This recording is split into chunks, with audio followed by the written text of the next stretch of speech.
मित्रांनो, सहकुटुंब सहपरिवार या मालिकेच्या आजच्या भागामध्ये सूर्या मंदिरात जायला निघतो। त्याचवेळी पशा मध्येच त्याला अडवतो आणि कुठे चालला आहेस असं विचारतो। तेव्हा तुला उत्तर द्यायला मी बांधील नाही, कारण त्या दिवशीच मी तुझ्या नावाची आंघोळ केली आहे असं सूर्या स्पष्ट शब्दात पशाला उत्तर देतो। तेव्हा आता तर तुला रान मोकळं झालं आहे, कारण मी तुला जाब विचारायला राहिलो नाही ना, असं म्हणून ज्योतीबरोबर आता लग्न करायला चालला आहेस का असं विचारतो।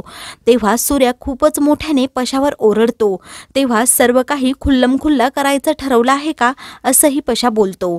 आणि तुम्ही दोघांनी तर लाज सोडली आहे, परंतु एक गोष्ट लक्षात ठेवा, मी वहिनीच्या प्रत्येक एका थेंबाचा हिशोब तुमच्या दोघांकडून घेणार आहे। तेव्हा सूर्या बोलतो की त्या ज्योतीच्या पोराची पूजा राहिली आहे, तो सारखा आजारी पडत आहे, म्हणून मी तिकडे पूजा करायला चाललो आहे।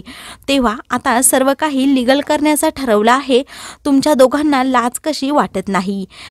तेव्हा सूर्या बोलतो की तुला काहीही पुरावा द्यायची मला काही गरज उरली नाही, कारण मी तुझ्याबरोबरचे सर्व संबंध तोडून टाकले आहेत असं म्हणून सूर्या तेथून जातो।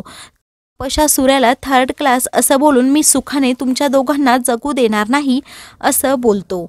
इकडे सरिता किचनमध्ये काम करत असते। तेव्हा तिला ज्योतीचं बोलणं आठवतं की उद्या सूर्या माझ्या पोरांना त्यांच्या बापाचा हक्क देणार आहे। तेव्हा ती खूप अस्वस्थ असते आणि टेन्शन घेत असते। त्याचवेळी मामी आणि मामाचं लक्ष सरिताकडे जातं। ते दोघेही तिला जवळ बोलवतात आणि तुझ्या डोक्यात कसला विचार चालू आहे का? काल तू मोरेंच्या घरी गेली होती, तेव्हा ती नालायक ज्योती तुला काही बोलली का असं तिला विचारत असतात। तेव्हा सरिता सांगते, मला खूप अस्वस्थ वाटल्यासारखं वाटत आहे, त्यामुळे मी थोडा वेळ बाहेर जाऊन येऊ का आणि मंदिरात पण जाते।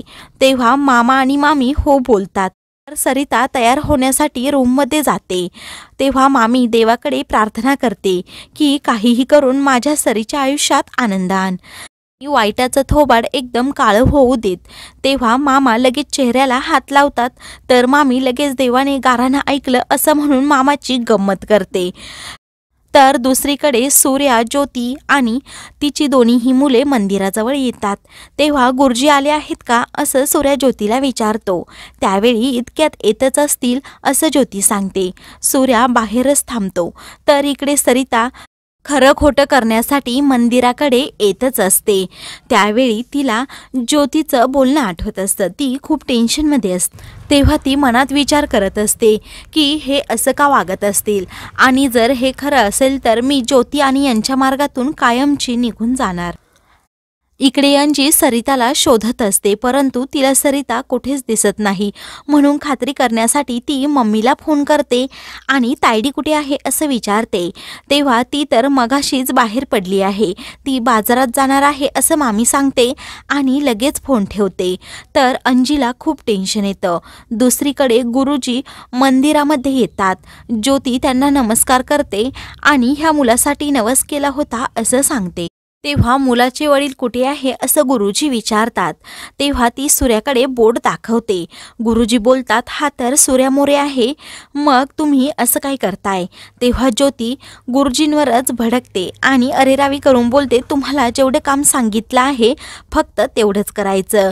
तेव्हा गुरुजी बोलतात, बाप राजी तर गुरुजी पण राजी असं म्हणून ते पूजेची तयारी करण्यासाठी जातात।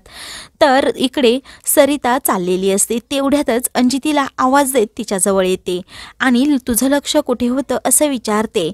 म्हणून ती सरिताला सांगते, आता तू घरी चल। तेव्हा रोज रोज काय काम आहे असं सरिता विचारते। तेव्हा अंजी पटकन बोलून जाते, दाजी तर दुकानावर आहेत। हे ऐकून सरिताला आश्चर्य वाटतं। अंजी खोटं बोलत असते, त्यानंतर सरिताला समजतं। तेव्हा सरिता तिला विचारते, तू आजकाल माझ्याबरोबर खोटं पण बोलायला लागलीस? तेवढ्यातच पशाही तेथे येतो आणि सरिताला सांगतो की दादाने कहर केला आहे, तो ज्योतीच्या पोरांचा बाप बनायला निघाला आहे। तेव्हा अंजी सांगते, दाजी तर दुकानात आहे, पशा तू असं काय बोलतोय? तेव्हा मी आता तर दुकानातून आलो, सूर्याचं डोकं फिरलं आहे असं पशा रागात बोलत असतो। सरिता पशाला सांगते, भाऊजी जरा यांच्याबद्दल बोलताना नीट बोलायचं। तेव्हा सरिता पशाचं काही न ऐकता पुढे जाऊ लागते। अंजी त्या पाठोपाठ जाते, तर पशाही त्यांच्या मागे धावतच त्यांच्याजवळ येतो। तेव्हा ते तिघेही मंदिराजवळ येतात तर गुरुजी पूजा करत असतात. ह्या तिघांच्या मनात धाकधूक सुरू असते. अंजी, सरिता, पशा खूप टेन्शनमध्ये आलेले असतात.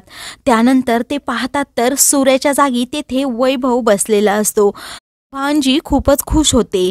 तर ते तिघेही लगेच मंदिरात धावत येतात. त्यानंतर पूजा होते. ज्योतीचा मात्र जळफळाट होत असतो. ज्योतीला सरिताला दिलेला शब्द आठवत असतो. तिचा पूर्णपणे चेहरा पडलेला असतो. प्लॅन फसलेला असतो. त्यानंतर पूजा संपन्न होते.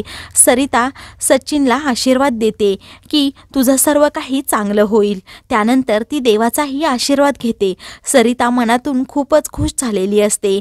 शेवटी सूर्यावरचा तिचा विश्वास जिंकलेला असतो. त्यानंतर सरिता ज्योतीकडे पाहत अंजीला सांगते की आज माझा विश्वास जिंकला आहे. माझं मन शांत झालं आहे. माझं काम झालं असं म्हणून ती तेथून निघते. पूजा संपन्न झाल्यावर वैभव बाहेर येतो. पशा वैभवला बोलतो, स्वतःच्या भावाला वाचवण्यासाठी तू हे केलंस ना, परंतु माझं त्याच्याबद्दलचं मत कधीही बदलणार नाही असं म्हणून तो रागात तिकडे जातो. तेवढ्यातच अंजी ज्योतीजवळ जाऊन उभी राहते आणि तिला बोलते, काय झालं मग तुझ्या प्लॅनचं?